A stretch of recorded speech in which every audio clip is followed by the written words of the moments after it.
क्या आप जानते हैं कि सिर्फ 7 सेकंड्स काफी हैं ताकि आपका नफ्स आपको कुछ ऐसा करने पर मजबूर कर दे जिसके बारे में आप जानते हैं कि वह गलत है। लेकिन क्या हो अगर मैं आपको नफ्स पर काबू पाने का एक ऐसा तरीका बताऊं जो आज से ही कारगर हो।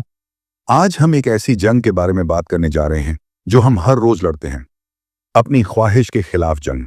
वह आवाज जो हमें फौरी खुशी की तरफ धकेलती है, जो हमें फज्र की नमाज छोड़ने पर उकसा सकती है या हमें वहां देखने पर मजबूर करती है जहां नहीं देखना चाहिए। इस्लाम में नफ्स का मतलब है हमारा अंदरूनी नफ्स, हमारी जात। ये वह हिस्सा है जो हमें नेकी की तरफ ले जा सकता है या गुनाह की तरफ खींच सकता है। अल्लाह ताला कुरान में फरमाते हैं, बेशक नफ्स बुराई का बहुत हुक्म देने वाला है सिवाय उनके जिन पर मेरा रब रहम करे। क्या होगा अगर मैं आपको 5 ऐसे अमली और ताकतवर तरीके बताऊं जिनसे आप आज ही अपने नफ्स को काबू में ले सकते हैं। इंशाअल्लाह इन तरीकों के जरिए आप न सिर्फ अपने नफ्स से लड़ सकेंगे बल्कि उसे काबू में भी ले आएंगे। अगर आप अपने दीन को मजबूत करने और अपनी जिंदगी को संवारने के लिए तैयार हैं तो इस वीडियो को आखिर तक देखें। ये साल की सबसे अहम वीडियो हो सकती है जो आप देखेंगे। Way number 1, eat to satisfy hunger. आपके सामने एक प्लेट में मजेदार खाना रखा है, खुशबू आपको अपनी तरफ खींच रही है और आपका नफ्स कहता है कि इसे पूरा खत्म कर दो, चाहे आप भूखे भी ना हों। यह वह लम्हा है जब सेल्फ कंट्रोल की परीक्षा शुरू होती है। हमारे प्यारे नबी सल्लल्लाहु अलैहि वसल्लम ने फरमाया, इब्ने आदम के लिए कुछ निवाले काफी हैं जो उसकी कमर सीधी रख सकें। अगर भरना ही हो तो पेट का 1/3 खाना, 1/3 पानी और 1/3 हवा के लिए रखो। यह हदीस हमें सिखाती है कि खाने में संयम रखना न सिर्फ जिस्मानी सेहत के लिए बल्कि रूहानी मजबूती के लिए भी जरूरी है। जब आप अपनी भूख के आगे झुकते नहीं तो यह आदत आपकी जिंदगी के दूसरे पहलुओं में भी मददगार साबित होती है। खाने से पहले बिस्मिल्लाह पढ़ें, हर निवाले को आराम से चबाएं और यह सोचें कि यह अल्लाह की नेमत है। जब भूख मिट जाए तो खाना छोड़ दें, चाहे प्लेट में और खाना बचा हो। ये छोटे छोटे कदम आपके नफ्स को काबू में रखने का पहला चरण है, लेकिन यह तो बस शुरुआत है। Way number 2, delay gratification. नींद आपको बिस्तर में रहने का कह रही होती है, लेकिन दूसरी तरफ एक हल्की सी आवाज आपको जगा रही होती है। यह वह पल है जब आपका नफ्स अल्लाह के आदेश को सुनने के बजाय फौरी ख्वाहिश को तरजीह देना चाहता है। अल्लाह ताला कुरान में फरमाते हैं, लेकिन तुम दुनियावी जिंदगी को तरजीह देते हो, हालांकि आखिर तब बेहतर और हमेशा रहने वाली है। जब आप अपनी ख्वाहिश को टालते हैं, चाहे वह सुबह की नींद हो या आराम, यह आदत आपको जिंदगी के हर पहलू में मजबूत बनाती है। अमल का तरीका, हर दिन एक छोटा सा संकल्प लें, जैसे फज्र की नमाज के लिए उठना। जब आपके अंदर से आवाज आए कि थोड़ी देर और सो लें तो तुरंत उठ जाएं।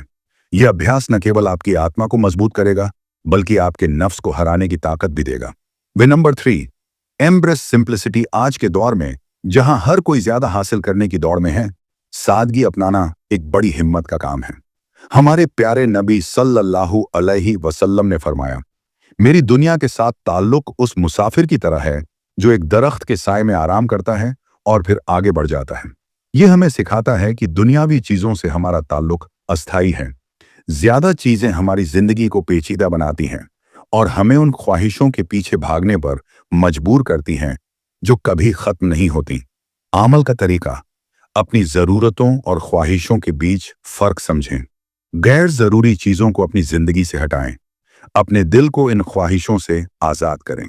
सादगी आपको रूहानी और दुनियावी सुकून देती है और आपके नफ्स को बेहतर बनाती है। Way number 4, commit to daily acts of kindness. आपने अपने दिन की शुरुआत ये सोचकर की कि आप आज किसी के लिए कुछ अच्छा करेंगे। ये बड़ा काम नहीं होना चाहिए, बस एक मुस्कुराहट, एक हमदर्दी भरा जुमला या किसी का बोझ हल्का करना। नबी सल्लल्लाहु अलैहि वसल्लम ने फरमाया, मुस्कुराना भी सदका है। यह हमें सिखाता है कि दूसरों की मदद करने से न केवल अल्लाह की रजा मिलती है बल्कि यह आपके नफ्स की खुदगर्जी को भी खत्म करता है। अमल का तरीका, रोजाना किसी के लिए छोटा सा अच्छा काम करने का इरादा करें। जब भी मौका मिले बिना किसी बदले की उम्मीद के दूसरों की मदद करें। ये छोटे छोटे अमाल आपको अल्लाह के करीब ले जाते हैं और आपके नफ्स को सुधारते हैं। वे नंबर 5, लोअर योर गेज। दुनिया में जहां हर तरफ बेशुमार तरकीबात मौजूद हैं, अपनी नजर को झुकाना और अपने ख्यालात को पाक रखना एक बड़ा चैलेंज है। अल्लाह ताला कुरान में फरमाते हैं, मोमिन मर्दों से कह दो कि वे अपनी निगाहें नीची रखें और अपनी शर्मगाहों की हिफाजत करें। ये हुक्म न सिर्फ ज़ाहिरी तौर पर नजरें झुकाने के लिए है, बल्कि उन ख्यालों पर भी काबू पाने के लिए है जो हमारी आंखों के जरिए हमारे दिलों में उतरते हैं। अमल का तरीका: सोशल मीडिया और इंटरनेट पर गैर जरूरी चीजों से बचें। अपनी नजर को अल्लाह की रजा के मुताबिक इस्तेमाल करें। हर बार जब आप अपनी नजर नीचे करते हैं, आप गुनाह से बचने के साथ साथ अपने नफ्स को अल्लाह की तरफ मोड़ते हैं। नतीजा: इन 5 तरीकों, खाने में संयम, ख्वाहिश को टालना, सादगी अपनाना, रोजाना भलाई करना और नजरें झुकाना, से आप अपने नफ्स को काबू में कर सकते हैं। याद रखें, यह सफर आसान नहीं है, लेकिन छोटे छोटे कदम आपको कामयाबी की ओर ले जाएंगे। क्या आप तैयार हैं अपनी जिंदगी को बेहतर बनाने के लिए?